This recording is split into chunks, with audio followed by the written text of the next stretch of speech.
अपने बेटे को इस प्रकार से विदा कर सकती है क्या कि जाओ देश के लिए, धर्म के लिए, रक्षा के लिए जाओ। हमारा भी देखो बेटा है, वो हम भेजते हैं क्या? हमारा बेटा चाहे जैसा रहे, रहना चाहिए हमारी खोपड़ी पर। हमारा बेटा जुआरी हो जाए चलेगा, शराबी हो जाए चलेगा, बवाली हो जाए चलेगा, लेकिन मेरा मुन्नू मेरी खोपड़ी पे रहना चाहिए। अब बेटा साधु हो जाए तो चलेगा? बताओ, बेटा साधु हो जाए तो चलेगा? सीमा पे चला जाए तो चलेगा? कितने लोगों का चलेगा बताओ? नहीं चलेगा ना। हाँ, हम ये जानते हैं और यही चाहते हैं कि भगत सिंह पैदा हों, लेकिन पड़ोसी के घर में। चंद्रशेखर आजाद हमारे घर में नहीं, हमारे घर में तो बस ठीक है। ये देश कैसे बचा है, जरा इसका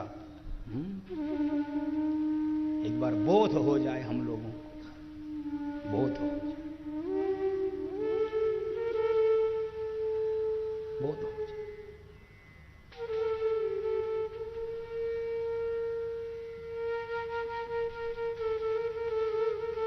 चार चार जवान बेटे बलिदान हो गए देश के लिए,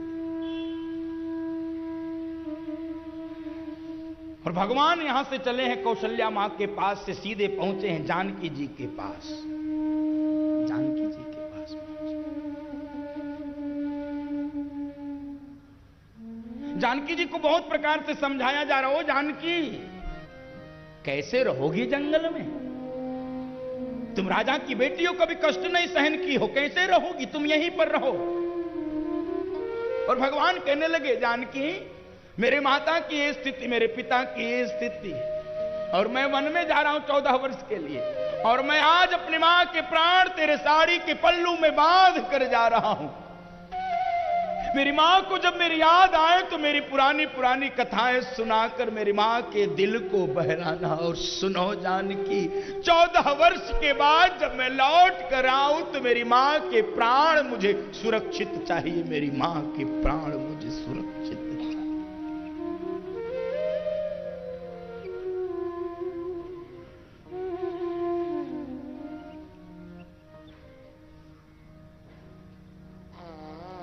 कैसी स्थिति हो गई जरा सोचो। भगवान जानकी जी से कह रहे हैं तुम यहीं पर रहो। आप कल्पना करो, इतनी प्रतिकूल परिस्थिति किसी सामान्य व्यक्ति के जीवन में आ सकती है क्या, जितनी भगवान के जीवन में है। विवाह हुआ है अभी और वन जाना पड़ रहा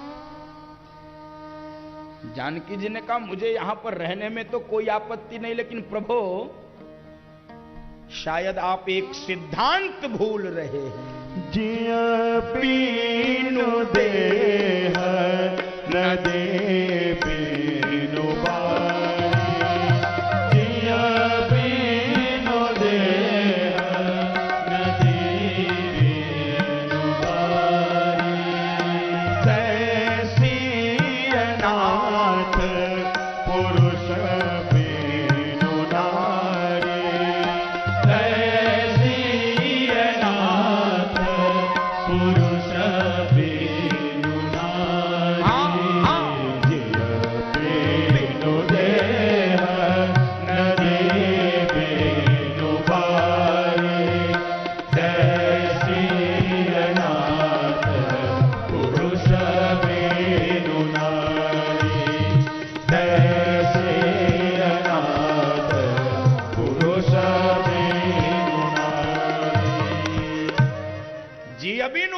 नदी बिनु बारी। कल्पना किया जा सकता है बिना प्राण के इस देह का क्या तात्पर्य है। बिना जल के किसी नदी की कल्पना करना क्या ठीक है? वो नदी कहलाएगी क्या? ये तो मूल धर्म है, मैं आपके बिना। और बंधु माता, भगवान ये जान गए कि जानकी मानेगी नहीं, चलेगी साथ में, वो हमको छोड़ नहीं सकती, छोड़ नहीं सकते। तो भगवान कहने लगे, जानकी बड़ा सुंदर गोस्वामी जी ने गीतावली में लिखा, बहुत सुंदर लिखा कि जानकी जी कहने लगे कि प्रभु आपके साथ में रहने का जंगल में भी मुझे वही सुख प्राप्त होगा जो करोड़ों स्वर्ग में रहने का सुख प्राप्त होता होगा, लेकिन आपके साथ छूट जाने पर वो स्वर्ग का सुख भी मेरे लिए किसी महत्व का नहीं। आपके साथ जंगल में भी रह लूंगी तो भी मुझे अमरावती का सुख प्राप्त होगा। ये जानकी जी भगवान को बोल रहे हैं। और इसीलिए जब जानकी जी अनुसुईया मां के पास गई मिलने बंधुओं माताओं, तो अनुसुईया मां गले लगकर जानकी से रोने लगी, ओ जानकी, ओ जानकी, ओ जानकी, तूने नारी धर्म की आज रक्षा कर ली है, तूने नारी धर्म की रक्षा कर ली है। यदि आज तू राम को छोड़कर अयोध्या में रुक गई होती तो आने वाले युग की पत्नियां ये सोचती कि पति का साथ तो केवल सुख में देना चाहिए, दुख में नहीं, लेकिन तू दुख में राम का साथ देकर आने वाली पत्नियों को बता दिया है कि पति का साथ कष्ट में भी दुख में भी देना चाहिए। ओ जानकी, तू नारी धर्म की जीती जागती प्रतीक, जीती जागती प्रतीक।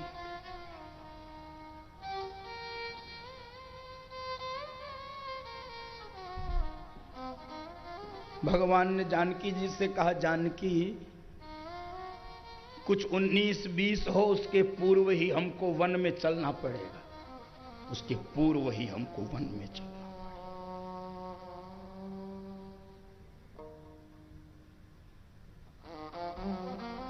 और अभी जानकी जी भगवान के बीच में वार्तालाप हो रहा था, तभी प्रकट हो गए लक्ष्मण जी। भगवान ने लक्ष्मण जी से कहा, लक्ष्मण तू अयोध्या में रह, बेटा मैं जा रहा हूं और गुरु जी के साथ माता पिता की जरा सेवा कर, जरा राज्य का संचालन कर। लक्ष्मण जी ने कहा, कौन गुरु, कौन माता, कौन पिता? गुरु पितु मातु न जानिए का, हम किसी गुरु, किसी माता, किसी पिता को नहीं जानते।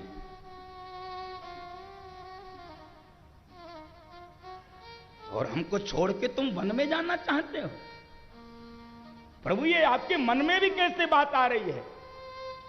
ये लक्ष्मण आपके चरणों के दर्शन के साथ ही पैदा हुआ है, आपके चरणों के दर्शन करते करते इतना बड़ा हुआ है, और प्रभु लक्ष्मण मरेगा भी आपके चरणों का दर्शन करते करते। बीच में हमको आपको कोई अलग नहीं कर सकता, चलूंगा आपके साथ, चलूंगा आपके साथ, कोई अलग नहीं हमको कर सकता। हम किसी गुरु, किसी माता, किसी पिता को नहीं जानते, हमारे तो सब कुछ आप हैं। माता रामो मत पिता रामचंद्र, स्वामी रामो मत सखा रामचंद्र, सर्वस्व में रामचंद्रो दयालु, नान्यम जाने नैव जाने न जाने। हम किसी को नहीं जानते।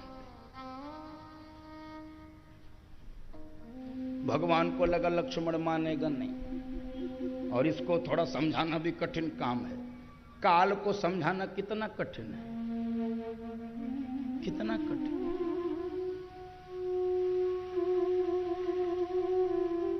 ठीक है लक्ष्मण, यदि चलना है तो जाओ, अपनी मां से अनुमति लेकर आओ, अपनी मां से आज्ञा लेकर।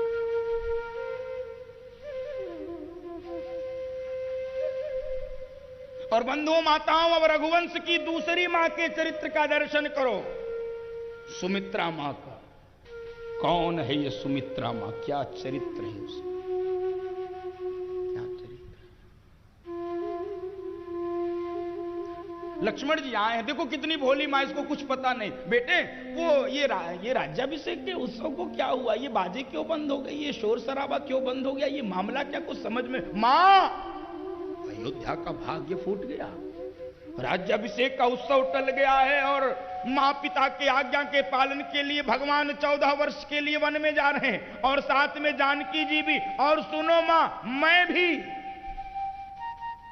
तू भी? हाँ मां, मैं भी। तो बेटा फिर यहां क्यों आया है? मां, भगवान ने कहा अपनी मां से अनुमति लेकर आ। मां? किसकी मां? कैसी मां? कौन मां? अरे मां तू मेरी मां है ना, लक्ष्मण की तू मां। बेटा ये देह वाली मां कोई 60 वर्ष, कोई 70 वर्ष, कोई 80 वर्ष साथ देती है। मैं तेरी धरोहर की मां हूं। धरोहर की वस्तु किसी के पास रख दी जाए तो उस पर उसका अधिकार नहीं होता, केवल संरक्षण कर सकता है। मैं तेरी धरोहर की मां हूं। मां, तू मेरी मां नहीं है, फिर कौन है मेरी मां, कौन है मेरे पिता? बोल पड़ी। तात तुम्हारे मातु वैदे, तात तुम्हारे मातु वैदे, पिता राम सब भादि स्नेही, पिता राम सब भादि स्नेही। अवध तहाँ जहाँ राम निवासु, तहाँ दिवस जहाँ भानु प्रकाशु। अवध तहाँ जहाँ राम निवासु, तहाँ दिवस जहाँ भानु प्रकाशु। जो पैसिया राम बन जाहि, जो पैसिया राम बन जाहि। अवध तुम्हारे काज कछु नाही, अवध तुम्हारे काज कछु नाही। तेरे माता पिता तो सीताराम हैं, और जहां राम है वहीं अयोध्या है, और अब तुझे यहां रहने की कोई आवश्यकता नहीं। जाओ पैसी राम बन जाहि, जल्दी चले जाओ। अब देखो इस दूसरी मां के चरित्र को। लक्ष्मण जी को नहीं सोचना है वनवास की, लेकिन कह रहे हैं जाओ जाओ। इसलिए मैं बार बार कहता हूं, इन्हीं माताओं के कारण, इनके त्याग, इनकी तपस्या के कारण, इनकी सेवा के कारण ये देश बचा है, ये संस्कृति बची है, ये भारत बचा हुआ है, इसकी आत्मा शेष है, इसकी आत्मा शेष।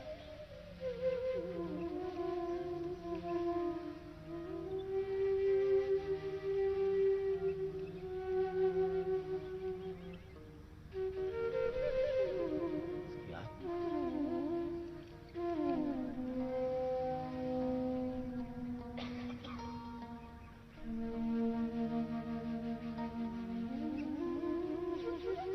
और सुमित्रा मां कहने लगी, लक्ष्मण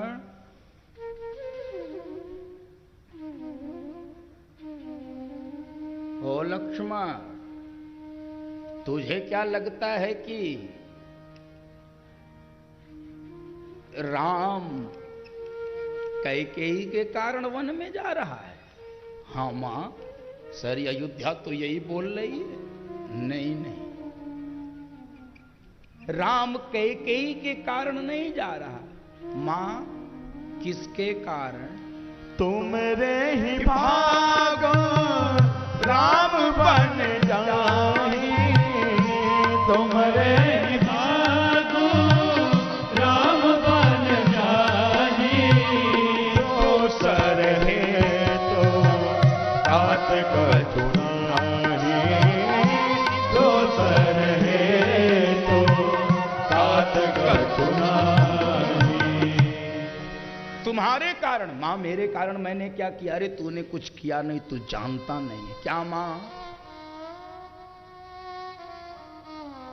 तू शेष का अवतार है, धरती तेरे शीश पर है, और इस समय धरती का भार पापों से भारी हो चुका है, और भगवान करुणा निधान दया निधान है, वो तेरे सिर के भार को अब देख नहीं पा रहे हैं, तेरे कष्ट को वो देख नहीं पा रहे हैं, तेरे सिर के भार को हल्का करने के लिए वन में जा रहे हैं। जरा देखो कोई मां कैसी होती। कोई मां कैकेयी को एक शब्द बोल नहीं रही है, चाहे वो कौशल्या हो, चाहे वो सुमित्रा हो।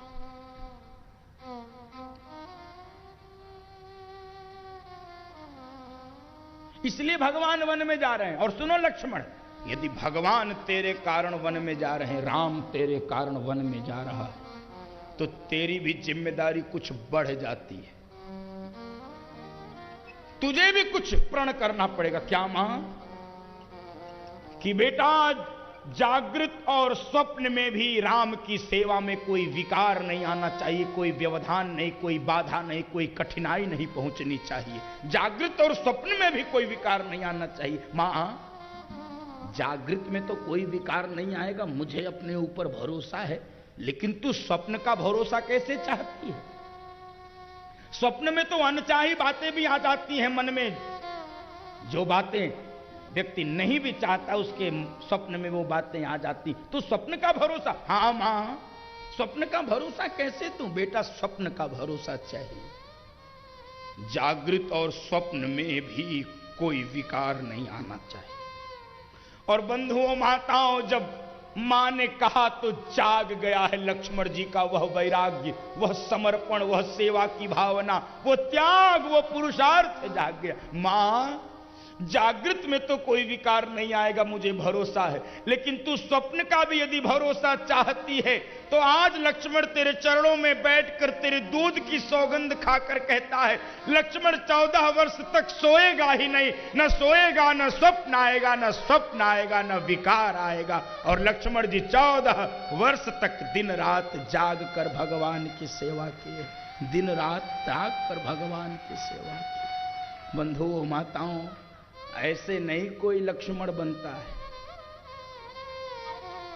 इस सेवा का व्रत लेना ही कितना कठिन है, कितना कठिन, कितना कठिन।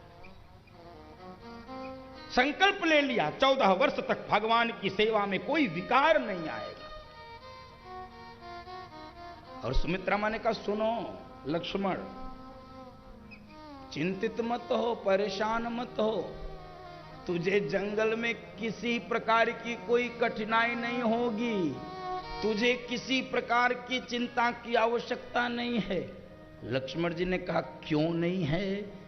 तो बोल पड़ी, सिर पर सीताराम, फिकर फिर क्या करना, सिर पर सीताराम, फिकर फिर क्या करना, सिर पर सीताराम, फिकर फिर क्या करना, सिर पर सीताराम, फिकर फिर क्या करना, क्या करना, क्या करना, क्या करना, क्या करना, क्या करना, क्या करना, क्या करना, क्या करना, सिर पर सीताराम, फिकर फिर क्या करना, सिर पर सीताराम, फिकर फिर क्या करना।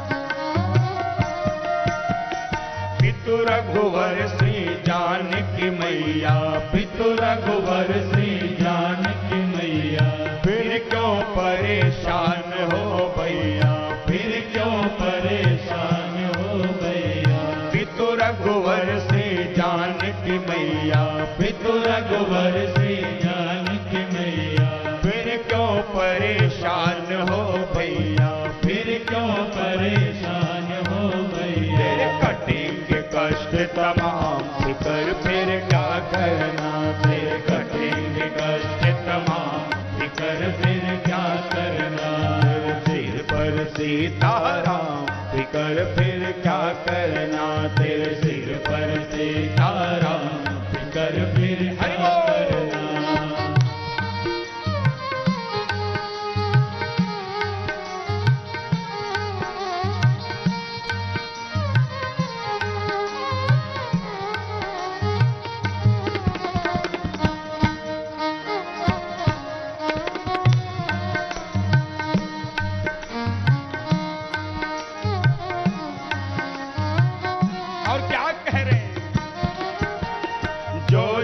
राम कथा सत्संगी, जो जन राम कथा सत्संगी, उनके सहायक श्री बजरंगी, उनके सहायक श्री बजरंगी, जो जन राम कथा सत्संगी, जो जन राम कथा सत्संगी, उनके सहायक श्री बजरंगी, उनके सहायक श्री बजरंगी। अरे अतुलित बल के धाम फिकर फिर क्या करना, अतुलित बल के धाम, फिकर फिर क्या करना, क्या करना, क्या करना, क्या करना, क्या करना, क्या करना, क्या करना, क्या करना, क्या करना। तेरे सिर पर सीताराम फिकर फिर क्या करना, सिर पर सीताराम, फिकर फिर क्या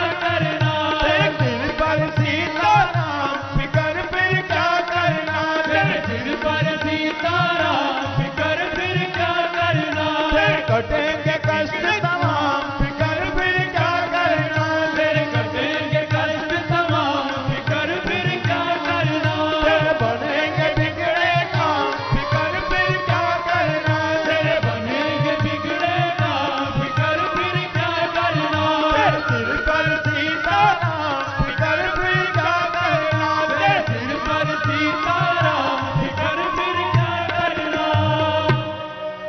तेरे सिर पर सीताराम फिकर फिर क्या। चिंता मत करो,